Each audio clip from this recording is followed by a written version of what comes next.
Hello दोस्तों, आप सभी का एक बार फिर से स्वागत है एजुकेशन बाइट पर।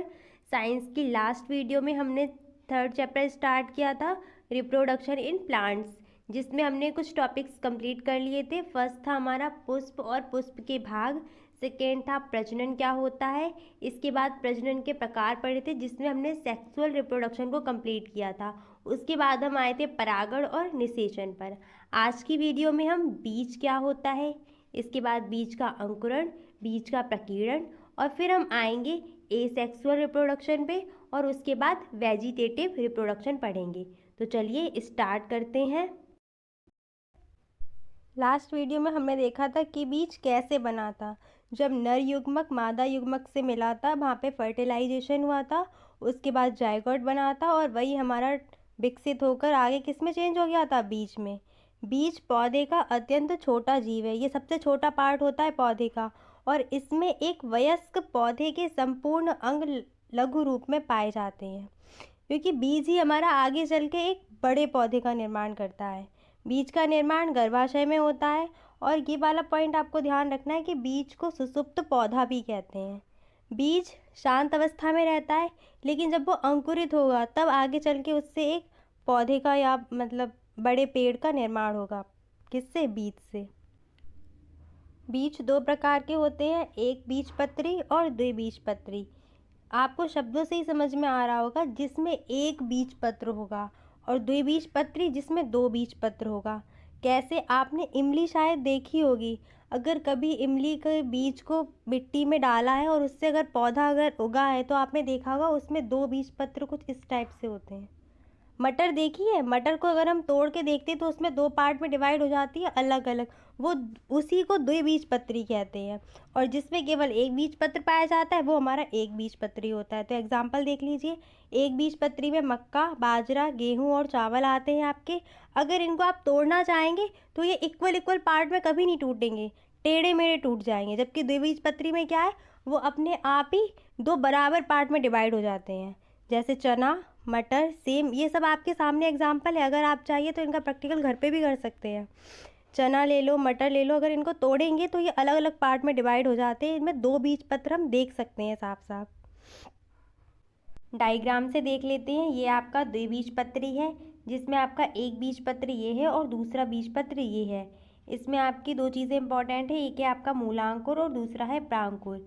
जो मूलांकुर है ये आगे विकसित होकर आपका जड़ का निर्माण करेगा, और जो प्रांकुर है ये विकसित होकर आपका ऊपर का भाग जिसमें तना, पत्ती इत्यादि आते हैं उसका निर्माण करता है। ये जो प्रक्रिया है ये हम आपकी बीज के अंकुरण में पढ़ाएंगे। तो चलिए वो देखते हैं। बीज का अंकुरण, ये मोस्ट इम्पॉर्टेंट क्वेश्चन है आपका। डीएलएड के फर्स्ट सेमेस्टर में ये क्वेश्चन आ चुका है, जिसमें डायग्राम से समझाने के लिए बोला गया था। तो चलिए देख लेते हैं। बीज सूखा और निष्क्रिय अवस्था में होता है। अभी आपने पढ़ा था बीज को क्या बोलते हैं, सुसुप्त पौधा। तो बीज हमारा होता है निष्क्रिय अवस्था में। जब इसको पानी, हवा, मिट्टी इत्यादि मिलते हैं तो ये विकसित होना शुरू होता है, यानी कि सक्रिय अवस्था में आने लगता है। देखिए, बीज की निष्क्रिय अवस्था से सक्रिय अवस्था में आने को, जिससे एक पौधे का निर्माण होता है, यही क्रिया हमारी क्या कहलाती है, अंकुरण। बीज के निष्क्रिय अवस्था से सक्रिय अवस्था में आने की क्रिया और पौधे का निर्माण करने की क्रिया हमारी क्या कहलाती है, अंकुरण। जब भूमि में बीज पानी सोखना शुरू करता है और फूलता है तो बीजावरण तोड़कर फट जाता है। पानी से बीजों में एंजाइम का कार्य करने लगते हैं और मूलांकुर और प्रांकुर विकसित होता है। सबसे अच्छा एग्जाम्पल आपको इमली का बता रही हूँ। इमली की जो गुठली होती है उसको आप मिट्टी में डालना तो आप देख सकते हैं उसे, जब वो आगे बढ़ती है धीरे धीरे, जब उसे नमी मिलती है, मिट्टी मिलती है, हवा मिलती है, तो उसका जो आवरण, जो बहुत कठोर आवरण होता है, वो फट जाता है, और उसमें से आपका धीरे धीरे पौधा विकसित होता है। अगर आप चाहें तो ये प्रैक्टिकल आप घर पे कर भी सकते हैं। ठीक है, जब बीजावरण फटता है तो उसमें से आपका प्रांकुर विकसित होगा और मूलांकुर विकसित होगा। जो मूलांकुर है वो विकसित होकर आपका क्या बनाएगा, जड़ बनाता है, और जो प्रांकुर वाला हिस्सा है वो धीरे धीरे विकसित होकर भूमि से बाहर निकल आता है, और फिर आपकी उससे पत्तियां निकलना शुरू हो जाती हैं। तो चलिए चित्र में देख लेते हैं हम। डायग्राम कुछ इस तरीके से है। बीज आवरण आपका फटेगा तो यहाँ से मूलांकुर विकसित होगा, ये धीरे धीरे आपका नीचे जाके जड़ बन जाएगी, जो देखिए यहाँ पे बन गई है। और जो प्रांकुर वाला हिस्सा है वो विकसित होकर आपका धीरे धीरे बाहर निकलने लगेगा, और आगे ये पत्तियों में कन्वर्ट हो जाएगा। ठीक है, बीज के अंकुरण के लिए क्या क्या आवश्यक कारक है? तो सबसे इम्पोर्टेंट आपका हवा, पानी, मिट्टी, ये सब क्या है? बीज के अंकुरण होने के लिए सबसे आवश्यक होते हैं। बीज अंकुरण के लिए आवश्यक कारक नंबर 1 नमी, तापमान। अब इनके अंदर क्या क्या प्रोसेस है वो देखते हैं। बीज की शुष्क अवस्था में 10 से 12% तक पानी होता है। अभी आप सब लोग ये पढ़ के आए हैं कि बीज जो हमारा है वो सुषुप्त अवस्था में पाया जाता है, यानी कि शुष्क अवस्था में होता है, सक्रिय नहीं होता, निष्क्रिय होता है। तो उसमें कितना पानी होता है? 10 से 12%, जिस पर किसी प्रकार की क्रिया संभव नहीं होती है। भ्रूण को सुप्तावस्था से जागृत अवस्था में लाने के लिए जल की आवश्यकता होती है। जब नमी होगी तभी जो बीज है वो निष्क्रिय अवस्था से सक्रिय अवस्था में आएगा। नेक्स्ट है उचित तापमान। जीव द्रव्य की क्रिया से ही अंकुरण होता है। जीव द्रव्य क्या होता है? जो कोशिका के अंदर पाए जाते हैं ना द्रव्य, उसमें ही जीव द्रव्य होता है आपका। जीव द्रव्य जो होता है वो एक निश्चित तापमान पर कार्य करता है, इसीलिए उचित तापमान की आवश्यकता होती है। जीव द्रव्य क्या है? अंकुरण के लिए आवश्यक है। जीव द्रव्य से ही आपका आगे कोशिकाएं वगैरह बनती है। जैसे मनुष्यों में कोशिकाएं बनती है, वैसे ही पौधों में भी आपकी कोशिकाएं बनती है। वो थोड़ी डीप चीज़ है, वो आपके अभी लेवल की नहीं है इसमें, तो उसका बाद में अध्ययन करेंगे। अभी सिर्फ यहाँ पर यही देखते हैं। तो जो जीव द्रव्य है ये जो है वो एक निश्चित तापमान पर ही बनेगा, इसीलिए हमें उचित तापमान की भी आवश्यकता पड़ती है। रही बात मिट्टी की और बाकी आवश्यक तत्वों की, तो इनके बारे में आप खुद ही लिख सकते हैं, उसको छोड़ रहे हैं। अब आते हैं बीज के प्रकीर्णन पर। वह क्रिया जिससे फल तथा बीज अपने जनक पौधे से पृथक होकर दूर दूर अन्य स्थानों पर गिरते हैं, ये क्रिया क्या कहलाती है? आपकी प्रकीर्णन। जो बीज है वो कहीं पे बना और वहाँ से कहीं और स्थान पर गिरा जाके, तो ये जो प्रक्रिया है आपकी वो क्या कहलाएगी? प्रकीर्णन कहलाती है। जैसे कोई बीज है, आम का ले लो या किसी और का भी बीज ले सकते हैं आप, वो अपने जनक पौधे से पृथक होकर कहीं और गिर गया। जैसे मान लो आप तुलसी के बीज, तुलसी सब क्या होती है, ठीक है, तो वो वहाँ से पृथक हुआ अपने पौधे से, अपने जनक से पृथक होके कहीं भी गिर गया, वहाँ से नया पौधा निकलेगा। तो ये जो क्रिया हुई इसके पृथक होने की, ये क्या कहलाती है? हमारी प्रकीर्णन कहलाती है। बीजों के प्रकीर्णन के माध्यम क्या क्या होते हैं? बीज के प्रकीर्णन के माध्यम सबसे पहले तो हमारा हवा है। हवा के माध्यम से बीज का प्रकीर्णन होता है। जल के द्वारा, जानवरों के द्वारा, मनुष्यों के द्वारा, फलों के फटने से। ठीक है, अब मनुष्य द्वारा कैसे होगा? तो सबसे पहले जो भी मैं आम का बोल रही थी ना, आम की गुठली खाते हैं, कहीं और फेंक देते हैं, प्रकीर्णन हुआ, मनुष्य के द्वारा हुआ। सेम ऐसे ही जानवरों द्वारा होता है। हवा से तो समझ में आ ही रहा है, जल से भी ऐसे बह के बीज पहुंच जाते हैं और कहीं पे और पौधा निकल आया, ये सब आप जानते ही हैं। तो चलिए आगे देखते हैं हमारा। तो चलिए अब आगे देखते हैं अलैंगिक प्रजनन, यानी कि एसेक्सुअल रिप्रोडक्शन। अलैंगिक प्रजनन क्या होता है? जनन की एक ऐसी प्रक्रिया जिसमें नया पौधा एकल जनक से बनता है। इसमें मेल या फीमेल का होना ज़रूरी नहीं है, ठीक है, एक ही जनक से, एकल जनक से ही नए पौधे का या नए जीव का निर्माण होगा। ठीक है, तो यही यहाँ तो पौधे की बात हो रही है, तो यहाँ पौधे का होगा। इसमें युग्मक व जनन कोशिकाओं की कोई भूमिका नहीं होती है। ठीक है, लेकिन लैंगिक प्रजनन में युग्मक की भूमिका थी। ठीक है, जनन की ऐसी प्रक्रिया जिसमें नया पौधा एकल जनक से बनता है, इसमें युग्मक व जनन कोशिकाओं की कोई भूमिका नहीं होती है, अलैंगिक प्रजनन कहलाता है। अलैंगिक प्रजनन की विधियाँ मोस्ट इम्पॉर्टेंट है। नंबर 1 है विखंडन, यानी कि फिजन। जब जीव पूर्ण विकसित होता है तब यह 2 भागों में बंट जाता है। पहले केंद्रक का विभाजन होता है, फिर कोशिका द्रव्य का। यही जो क्रिया है आपकी विखंडन कहलाती है। पहले क्या है, जो जीव है वो धीरे धीरे आपका पूरा विकसित हो जाएगा। विकसित होने के बाद ये आपका केंद्रक है। जब विकसित हो जाएगा तो ये धीरे धीरे 2 बांटों में बंटने लगेगा, कुछ इस तरीके से। और जो इसका केंद्रक और जो कोशिका द्रव्य वो भी बंटना स्टार्ट हो जाएगा। और एक ऐसी कंडीशन आएगी जब ये 2 भागों में बंट जाएगा। इसमें 2 केंद्रक भी हो जाएंगे और 2 अलग अलग कोशिका द्रव्य भी आ जाएगा उसमें।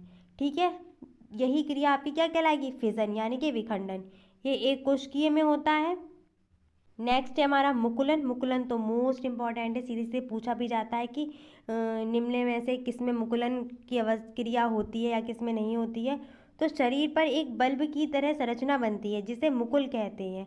केंद्रक 2 भागों में बंटकर मुकुल में आता है और मुकुल वृद्धि करके पैतृक जीव से अलग हो जाता है। देखिए आप डायग्राम में, ये था, इससे यहाँ धीरे धीरे से ये निकलने लगा एक बड, बडिंग प्रोसेस का नाम है, बड निकलने लगा। और ये जब बड निकलेगा धीरे धीरे ये विकसित होगा और ये विकसित होके बड़ा हो जाएगा और एक टाइम पे ये अपने जनक पौधे से अलग हो जाएगा। ये किस किस में होता है? ईस्ट और हाइड्रा में। ये 10th क्लास में हम लोगों ने पढ़ा भी है हाइड्रा का डायग्राम, ठीक है। ये एक कोशिकीय होता है हमारा, जो हाइड्रा है वो एक कोशिकीय है। और ये जो बडिंग वाली है, मुकुलन वाली प्रोसेस, ये किस में होती है आपकी? हाइड्रा और ईस्ट में, ठीक है। ये अलैंगिक प्रजनन की ही विधियां हैं आपकी। नेक्स्ट है खंडन यानी कि फ्रेगमेंटेशन। पादप के कई छोटे छोटे टुकड़ों में टूट जाता है और प्रत्येक खंड नए तंतु में विकसित होता है। यही क्रिया हमारी खंडन कहलाती है। ये बहुकोशिकीय में होती है, जिसका सबसे अच्छा एग्जाम्पल है स्पाइरोगायरा। सीधे सीधे आपसे पूछा जाता है स्पाइरोगायरा में प्रजनन कौन सी विधि से होता है, वहाँ पे आपको ऑप्शन खंडन दिया जाएगा। होता क्या है इसमें? जनक ये है, ये आपका छोटे छोटे टुकड़ों में टूट जाएगा, ये टूटा और यही टुकड़े बाद में विकसित हो जाएंगे। इसमें प्रजनन कुछ इस तरीके से होता है। किसमें? खंडन वाली में। मुकुलन में तो एक मुकुल निकला था यानी कि बड निकला था उसमें, और वो विकसित होके अपना नया पौधे में कन्वर्ट हो गया था। विखंडन में क्या था? सीधे सीधे वो विखंडित हो गया था, एक था उसमें से दो बन गए थे और वो आपका विखंडित हो गया था। बीजाणु निर्माण। इस प्रक्रिया में जनक पौधा अपने बीजाणु पेटी में सैकड़ों प्रजनन इकाइयां पैदा करता है, जिसे बीजाणु कहते हैं। जब यह बीजाणु पेटी फटती है तो ये बीजाणु हवा, जमीन या मिट्टी में बिखर जाते हैं और नए पौधे को जन्म देते हैं, ठीक है। बीजाणु निर्माण की प्रक्रिया में क्या है कि जो जनक पौधा है वो बीजाणु पेटी में सैकड़ों प्रजनन इकाइयां पैदा करेगा, ठीक है, जिसको बीजाणु बोलेंगे हम। और एक टाइम पे विकसित होकर ये बीजाणु पेटी फट जाएगी तो जो बीजाणु होंगे वो हवा से ज़मीन पे गिर जाएंगे और वो क्या होगा, उससे नए पौधे का विकास हो जाएगा। एग्जाम्पल है आपका राइजोपस, म्यूकर और कवक। टेट के एग्ज़ाम में पूछा भी जाता है एक क्वेश्चन कि जो फर्न होता है उसमें कैसे प्रजनन होता है, किस क्रिया द्वारा? तो उसमें आपका फर्न जो है उसमें भी बीजाणु निर्माण से ही प्रजनन होता है। फर्न ऐसा है कि उसमें बीज नहीं बनता, बीजाणु से ही प्रजनन होगा। प्रोसेस देखते हैं कैसे। डायग्राम में देखिए कुछ इस तरीके से बीजाणु पेटी बनी, ये फटेगी तो जब यहाँ से ये नीचे गिरेंगे तो यहीं से आपका नया पौधा विकसित हो जाएगा। किसमें? बीजाणु निर्माण वाले में। देखिए एक बार फिर से देख लेते हैं अलैंगिक प्रजनन की विधियाँ, जिसमें पहली थी हमारी विखंडन, दूसरी है मुकुलन, तीसरी है हमारी खंडन और चौथी है हमारी बीजाणु निर्माण। समझ में आ गई होंगी। चलिए अब बढ़ते हैं हम कायिक प्रजनन यानी कि वेजिटेटिव रिप्रोडक्शन की तरफ। कायिक प्रजनन में क्या होता है कि जनक पौधे के किसी हिस्से को काट कर या उसे प्रयोग में लाकर नए पौधे का निर्माण करते हैं। जैसे आलू देखा है आपने, उसके जो उस आलू के ही पार्ट को काट के गाड़ा जाता है मिट्टी में और उससे ही नया पौधा बनता है। तो देखिए कायिक प्रजनन में जनक पौधे के हिस्से, जड़, तना, पत्ती का प्रयोग कर नए पौधे उगाए जाते हैं। अर्थात इस विधि में पादप के कायिक भाग, पुष्प को छोड़कर कायिक भाग यानी कि पत्ती, जड़, तना, इनसे नए पौधे का विकास होता है। जड़ द्वारा किस में होगा? शतावर, शकरकंद, मूली और गाजर में। यानी कि इनकी जड़, शकरकंद जड़ है, मूली जड़ है, तो इनका जड़ वाला पोर्शन ही काट के लगाया जाता है और उससे ही हमारी नए पौधे का निर्माण होता है। तने द्वारा किस में होगा? अदरक, हल्दी, आलू, प्याज, लहसुन, गन्ना, ठीक है। पत्ती द्वारा होता है बिग्नोनिया में, ब्रायोफाइलम यानी ब्रायोफिल्लम में और अजूबा, इसी का ही नाम है, दोनों एक ही नाम है, ब्रायोफाइलम और अजूबा। इसको पत्थर चट्टा भी बोलते हैं। ये तो पूछा भी जाता है कि पत्ती द्वारा प्रजनन किस में होता है, तो ब्रायोफिल्लम या ब्रायोफाइलम में, इसको पत्थर चट्टा भी बोलते हैं। अब देखिए कृत्रिम कायिक प्रजनन, तो ये है कलम लगाना, गुलाब, बोगनविलिया, इनकी कलम लगाते हैं हम लोग तो उससे भी प्रजनन हो गया।